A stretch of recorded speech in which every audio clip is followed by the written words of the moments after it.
بلوغت کی ایک نظم۔ کھل جا سمسم، کھل جا سمسم، کھل جا سمسم کہنے سے بھی غار دہانا کب کھلتا ہے؟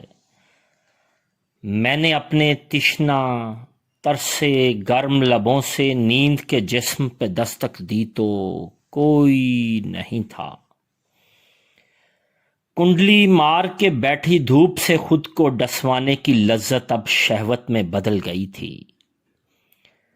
جسم کی وحشت الماری میں ایک ہینگر سے لٹک رہی تھی۔ اس کھڑکی کی انگڑائی میں ایک خزانہ چمک رہا تھا۔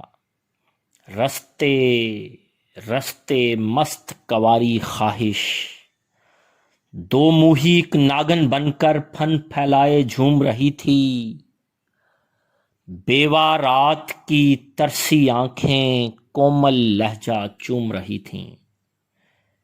سورہ یوسف پڑھتے پڑھتے میری سانسیں پھول گئی تھیں، گرچہ مجھ پر غار دہانا کھلا ہوا تھا اور میں اپنی پیاس کو چھوڑ کے بھاگ آیا تھا۔